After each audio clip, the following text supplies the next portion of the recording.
The Forrester mansion had never felt so cold. Even with sunlight spilling through the tall windows and the scent of lilies still clinging to the air after the funeral, the house had lost its warmth, its heartbeat. Eric Forrester had been the center of everything, the creative genius, the father, the forgiver, the man whose presence had always restored order when chaos threatened to devour the family. Now that he was gone, silence ruled. But it was not the peace of mourning. It was the silence that comes before a storm, the kind that settles over a battlefield before the first strike. The day of the will reading began with the distant murmur of reporters outside the gates, their cameras flashing like vultures' eyes. Forrester Creations had always been a name that commanded fascination, and now, with its founder gone, speculation about his empire was the only story that mattered. Inside the mansion, family members gathered in the study, the room where Eric had spent his last lucid days sketching designs he would never see realized. The heavy oak desk, once his command post, now held only a sealed envelope marked with his name. Carter Walton, the family's lawyer, stood with practiced composure, though the tension in the room was palpable. Ridge Forrester sat nearest to the fireplace, his jaw tight, his eyes fixed on the floor. To anyone else, he looked like a man grieving, but those who knew him best could see the storm brewing behind that stillness. Brooke Logan sat nearby, her posture rigid, her fingers entwined around a tissue she hadn't used. Donna sat in silence, her eyes red from days of crying, though guilt, not sorrow, seemed to weigh heavier on her heart. Hope, Steffi, Thomas, and even Zend had gathered, each one carrying their own version of grief and expectation. When Carter broke the seal and began to read, the words seemed to slice through the air like glass. Eric's voice, captured in the deliberate precision of legal phrasing, filled the room as though he were speaking from beyond the grave.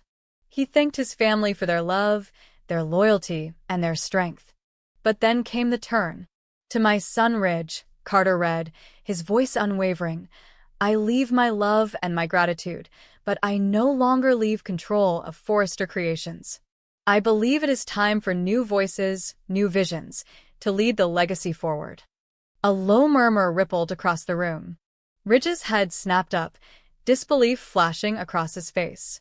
Carter continued, naming Brooke, Hope, Thomas, and even Zend as co-beneficiaries of the controlling shares, with Donna entrusted as temporary custodian of certain assets and intellectual property rights. "These decisions," the letter concluded, "are made in full clarity and love, in gratitude for the future I see in them." By the time Carter folded the document, the damage was done. Ridge rose from his seat, his voice low but shaking with fury. "This isn't my father," he said, each word cutting through the stunned silence. "This is manipulation." Brooke tried to calm him, but he pulled away. His eyes darted to Donna, whose hands trembled in her lap. "You did this," he spat. "You got to him when he was dying, when he couldn't think straight." Donna's breath caught. "Ridge, no. He knew exactly what he was doing." "He was dying," Ridge shot back. "He wasn't himself. You fed him what he wanted to hear and turned him against his own son." The words hung in the air, heavy and cruel. Even those who wanted to believe otherwise couldn't deny that Eric's health had declined rapidly in his final weeks. His moments of lucidity had been fleeting, his mind drifting between clarity and confusion. Could he have made such a monumental decision in full awareness? It was a question that no one could answer, and that uncertainty became Ridge's weapon. Within days, the tension that began in that room spilled into the boardrooms of Forrester Creations. Ridge filed a petition to contest the will, claiming undue influence and mental incompetence. His lawyers moved swiftly, and soon the media had their headline, "Forrester Family Feud. Ridge Challenges Late Father's Will." Behind the glass walls of the company's headquarters, whispers traveled faster than the sound of sewing machines. Employees avoided eye contact, fearing their words would be twisted into ammunition for one side or the other. The once unified Forrester name was now divided into factions. Brooke and Hope defended the will, arguing that Eric had chosen his successors with a clear mind and a full heart. Steffi, torn between her loyalty to her father and her belief in her grandfather's vision, tried to remain neutral, but neutrality was impossible when legacy was on the line. Ridge became consumed by his mission. He pored over medical records, emails, even security footage from the mansion. Every faint hesitation in Eric's handwriting, every pause in his speech during his final interviews became proof in Ridge's eyes that something had been wrong. He was slipping, Ridge told his lawyer one night, pacing his office like a man possessed. He thought he was fine, but he wasn't. Donna kept him comfortable, kept him distracted. She filled his head with ideas of new beginnings. That wasn't Dad. That was her. But in the quiet hours, when the anger burned down to embers, another voice haunted him, the memory of Eric's last conversation with him. His father's weak hand gripping his, the faint smile that broke through the pain. "You think I don't see what you've become?" Eric had whispered. "You've built walls around yourself, Ridge. You lead with control, not compassion. This company needs love again." Ridge had dismissed it at the time, brushing it off as delirium. Now those words gnawed at him, their truth cutting deeper than any legal betrayal. Meanwhile, Donna found herself trapped in a nightmare she couldn't wake from. The love she had shared with Eric had been real, tender, imperfect, but deeply human. In his final weeks, he had leaned on her, trusted her. She had seen the fear in his eyes when Ridge began to press for control, had heard the exhaustion in his voice when he confessed he didn't want to see his legacy become a war. "Promise me," he had said, his voice faint. "Promise you'll protect what I built, even if it means protecting it from them." She had promised. But now that promise had become a curse. The trial that followed was unlike anything the Forrester family had ever endured. The courtroom became a theater of heartbreak and accusation.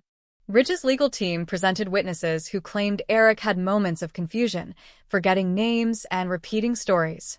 Doctors were called to testify about his declining cognitive function, while Donna's attorney produced letters and video clips of Eric speaking lucidly about his plans for the future. Each side painted a portrait of Eric, the visionary and the victim, the leader and the manipulated. Brooke took the stand reluctantly. Her testimony was measured, but her voice trembled as she described Eric's determination in his final weeks. "He knew exactly what he was doing," she said softly. "He wanted peace. He wanted to leave something behind that wasn't about control." When Ridge's attorney asked if she believed Donna had influenced him, Brooke hesitated. "She loved him," she finally said. "If that's influence, then maybe love always is." Ridge's own testimony was raw, almost painful to watch. His grief spilled into rage as he spoke about his father's legacy, his voice breaking under the weight of years of unspoken resentment. "I gave everything to that company," he said. "Everything. And he just cut me out. For what? Because I tried to protect what he built." Steffi, seated in the gallery, could barely watch. She had seen her father in many forms, commanding, passionate, flawed, but never broken like this. Yet part of her couldn't ignore the truth beneath his fury. He wasn't just fighting for power. He was fighting against his own guilt, the guilt of never having truly listened to his father while he was alive.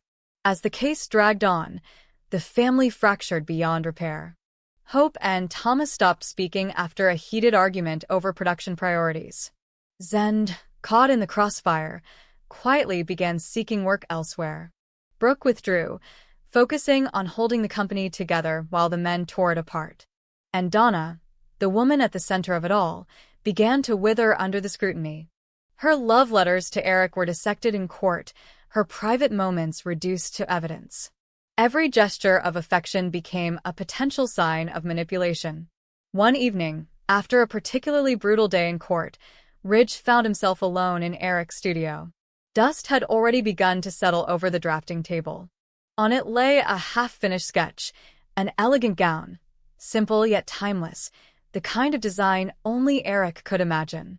Beneath it was a note, written in Eric's unmistakable script, "For the future, not the past." Ridge stared at the words until they blurred through his tears.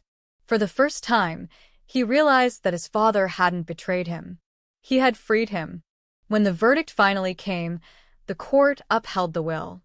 The judge ruled that Eric had been of sound mind and that there was no evidence of coercion. Ridge sat motionless as the words sank in. Around him, the family's reactions were muted. Donna sobbed quietly, Brooke exhaled in relief, and Hope clutched Thomas's hand. But Ridge felt nothing. The anger that had fueled him for months was gone, leaving only emptiness. In the weeks that followed, Ridge retreated from the public eye. He declined board meetings, ignored calls, and spent long hours driving through the city in silence. The Forrester mansion was no longer home. It was a museum of memories that no longer belonged to him. One afternoon, he returned to the studio one last time. He stood before Eric's portrait, the light catching the faint smile in his father's painted eyes. "You got what you wanted," Ridge whispered. "Peace. "But you left me with the war." And yet, as he turned to leave, something inside him shifted. The bitterness that had consumed him began to dissolve, replaced by something quieter. Understanding. He realized that Eric's final act hadn't been about punishment. It had been about legacy, the kind that outlived wealth, power, or pride. Forrester Creations was never meant to belong to one man. It was meant to evolve, just as art did, just as family must. Months later, when Ridge returned to the company, he didn't reclaim his title. Instead, he walked into the design room, picked up a pencil, and began to draw. It was the first time in years that he created something without thinking of shareholders or headlines. He drew because he wanted to. Because for the first time, he understood what his father had always known. Creation was an act of love, not ownership. And somewhere, in the quiet corners of memory, Eric Forrester's spirit smiled, not as a man who had won, but as a father who had finally taught his son what legacy truly meant. The mansion remained filled with echoes of the past, but in the gentle hum of the sewing machines and the renewed laughter of family, there was life again, a fragile, beautiful, imperfect kind of peace that even death could not destroy. The morning sun spilled gently through the tall glass windows of the Spencer estate, painting the marble floors in shades of gold and ivory. It was a day that had been long in the making, a day that carried the weight of second chances and the fragile hope of permanence. Hope Logan and Liam Spencer's wedding. The house had been transformed into a floral paradise, where every petal and ribbon seemed to whisper about new beginnings. Hope moved quietly through her room, the delicate lace of her gown catching the morning light, her heartbeat trembling with both joy and unease. To the outside world, this was the fairy tale ending she deserved, the culmination of years of heartbreak and reconciliation. Yet beneath her calm smile lingered the same doubt that had haunted her since the day Liam had walked away the first time. Could love born from forgiveness ever truly be free from the shadows of the past? Downstairs, Beth Spencer was already at the center of the joyful chaos. She had taken her role as the wedding coordinator very seriously, darting between tables, adjusting flower arrangements, and making sure that every guest knew where to sit. Her excitement was infectious. She wanted her parents' wedding to be perfect, to feel like the happy endings from the bedtime stories her mother used to tell her. Douglas Forrester had arrived early, looking older, wiser, and full of quiet admiration for Hope. He wouldn't have missed this day for the world. It was, after all, his chance to see the woman who had raised him in love and patience finally get the peace she deserved. Kelly Spencer joined the children in laughter, her bright curls bouncing as she helped scatter petals down the aisle. For a brief moment, surrounded by their laughter, Hope felt her heart steady. Perhaps this time they could hold on to happiness. Meanwhile, elsewhere in Los Angeles, Sheila Carter-Sharp sat in her small living room, her fingers tracing the edge of an unopened envelope, the one she had once dreamed would contain her invitation. She had imagined standing in the back, quietly watching, maybe even smiling through tears as Hope and Liam vowed eternal love. But that fantasy had shattered the moment Deacon, her husband, told her she wasn't on the guest list. He had said it gently, almost apologetically, yet his words landed like a knife. "They just need peace today," he told her. Peace. The word tasted bitter in her mouth. Was she not part of that peace? Hadn't she done enough to prove she had changed? For months, she had tried to walk the straight path, attending therapy, avoiding confrontations, rebuilding bridges with trembling hands. But forgiveness was a door that no one seemed willing to unlock for her. As the hours passed, resentment simmered under her grief. The ticking of the clock seemed louder, the air heavier. Every reminder of exclusion, every silence from those she wished would reach out, fed her anger until it became something alive, something dangerous. When she finally rose from her chair, her reflection in the mirror startled her. The woman staring back wasn't the new Sheila who wanted redemption. She was the old one, the one who had clawed her way through years of rejection and loneliness. Her eyes burned with a familiar darkness as she whispered to herself, "If they won't let me in, they'll remember me another way." At that very moment, Taylor Hayes sat in her office at the hospital, catching her breath after a morning of back-to-back sessions. She was still wearing her lab coat when the door swung open with a violent force. Sheila stood in the doorway, her presence like a storm cloud. "You knew," she accused, her voice trembling with emotion. "You knew I wasn't invited." Taylor froze, instinctively reaching for calm professionalism. She had always been the voice of empathy, the one who believed every broken soul could be mended. But the look in Sheila's eyes warned her that this was not a session, it was an ambush. "Sheila," Taylor began softly, "it's not about you being unworthy. Hope and Liam need a calm environment today." The word calm only deepened the wound. Sheila began pacing the room, her movements sharp, erratic. "I thought you understood me, Taylor," she spat. "After everything I've done to prove I'm different, you still see me as—" Her voice cracked before she could finish. Taylor tried to approach, to diffuse the tension, but Sheila's emotions had reached a dangerous pitch. Her eyes darted to the delicate glass vase on the table, a gift from her last patient. With a sudden motion, she swept it off the desk. The shatter echoed like thunder through the office. Shards glittered on the floor as Sheila stood trembling, the fury in her chest finally erupting into words. "You all think I'm crazy," she screamed. Taylor's instinctive reply came too quickly. "Sheila, this is crazy." The moment the word left her lips, she regretted it. It was a small word, but to Sheila, it was a dagger. Her breath hitched, her expression twisting with betrayal. The air between them changed thick, electric, alive with danger.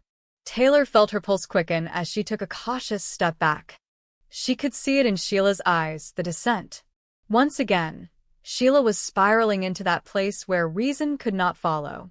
Back at the Spencer estate, laughter filled the air as guests began to arrive. The gardens sparkled with fairy lights strung across trellises, the faint scent of roses drifting in the afternoon breeze. Liam greeted his father, Bill Spencer, with a mixture of warmth and restraint. Their relationship had always been complicated, but today, they agreed on one thing. They wanted Hope to be happy. Brooke Logan stood near the altar, her eyes glistening with tears of pride and nostalgia. Every wedding reminded her of her own countless vows, some broken, some lost, some reborn. She prayed silently that this one would be different. Inside, Hope adjusted her veil while Beth fussed over the gown's train. Everything was unfolding as perfectly as she had planned. But perfection, in their world, was always an illusion before the fall. At that same hour, Taylor was still in her office, hands trembling as she watched Sheila pace like a caged animal. "You can't go there, Sheila," she said gently. "You'll only hurt yourself. Deacon loves you, don't destroy that." For a moment, Sheila froze, her expression softening at the mention of Deacon's name. There was still a flicker of vulnerability beneath the anger. "He loves me," she whispered, more to herself than to Taylor. "But he didn't stand up for me." Her voice cracked, tears glinting in her eyes. "He didn't fight for me." Taylor saw an opening. "Then fight for yourself the right way. Don't go back to the person you were." But it was too late. The storm had already chosen its path. Sheila's face hardened, her tears drying into resolve. "No one locks me out," she said, her tone cold, final. Without another word, She turned and stormed out of the office, leaving Taylor surrounded by the glittering remnants of shattered glass. The wedding music began to play as Hope walked down the aisle, her arm linked with Brooke's. The guests rose, smiles blooming across their faces like light after rain. Liam's eyes shone with sincerity as he watched the woman he had lost and found again. Every vow, every look, felt like redemption in motion. Douglas and Beth beamed with pride from the front row, their innocence a sharp contrast to the undercurrents of tension in the adult world around them. It was a picture of unity, one so delicate that even the slightest disruption could shatter it. And then, like the inevitable shadow that follows sunlight, the disruption came. A car door slammed outside. The murmur of conversation stilled. At the far end of the garden, a figure appeared, Sheila, dressed in black, her eyes blazing with purpose. For a heartbeat, no one moved. Then Brooke's gasp sliced through the silence. Deacon, arriving late from work, froze when he saw her. "Oh no," he whispered under his breath. Sheila took slow steps forward, her heels clicking against the stone pathway. "I just wanted to see them happy," she said, her voice carrying across the stunned crowd. "Is that so terrible?" Hope's face went pale, her hand tightening around Liam's. Taylor, who had arrived moments before after racing from her office, pushed through the crowd, her breath ragged. "Sheila, please," she pleaded, her tone desperate. But the damage was already done. Cameras flashed from every angle as guests recorded the chaos, and whispers spread like wildfire. "She's going to ruin everything," Brooke muttered under her breath, shielding Beth from the scene. Deacon stepped forward, his voice breaking as he begged, "Sheila, stop. Please." But Sheila's emotions had crossed the threshold of reason. Her voice trembled with pain, not menace. "I just wanted to belong," she said, her eyes darting between Hope and Deacon. "I thought if I showed up, they'd see I'm not the monster everyone says I am." Taylor moved closer, speaking softly now, trying to reach the woman beneath the fury. "You're better than this, Sheila. Don't let them be right about you." For a moment, it seemed to work. Sheila's body relaxed, her eyes softening. But then, from the corner of the crowd, someone muttered, "She'll never change." The words struck her like an electric current. She turned sharply, her expression hardening once more. Security approached quietly from behind, but before they could act, Sheila backed away. "You'll all regret this," she whispered, her voice cracking. "You think you can shut me out, but I don't disappear." And with that, she turned and ran, vanishing down the garden path, her sobs echoing faintly behind her. The ceremony resumed after a long, stunned silence, but the magic was gone. Hope tried to smile as she repeated her vows, her voice trembling, but everyone knew the spell had been broken. Love in Los Angeles was never simple, never safe. Even the most beautiful days carried the ghosts of chaos. That night, long after the guests had left and the lights had dimmed, Taylor sat in her car outside Deacon's restaurant, unable to shake the image of Sheila's face, the pain, the fury, the loneliness. Somewhere deep inside, she knew this wasn't over. People like Sheila didn't fade quietly. They retreated, rebuilt, and returned. Meanwhile, in a dark apartment across town, Sheila sat alone once more. The mascara streaks on her cheeks had dried, and her hands were still trembling. She had ruined everything again. But in her fractured mind, it wasn't her fault. It was theirs. All of them. They had pushed her out, made her feel small, invisible. And the thought that she might never be forgiven twisted inside her like a blade. As the city lights flickered outside her window, Sheila's reflection stared back at her in the glass, half woman, half shadow. And for the first time, she didn't know which one she wanted to be. In that silence, the bold and the beautiful world held its breath, knowing that peace in this city of glamour was always temporary, and that even the brightest love stories could cast the darkest shadows.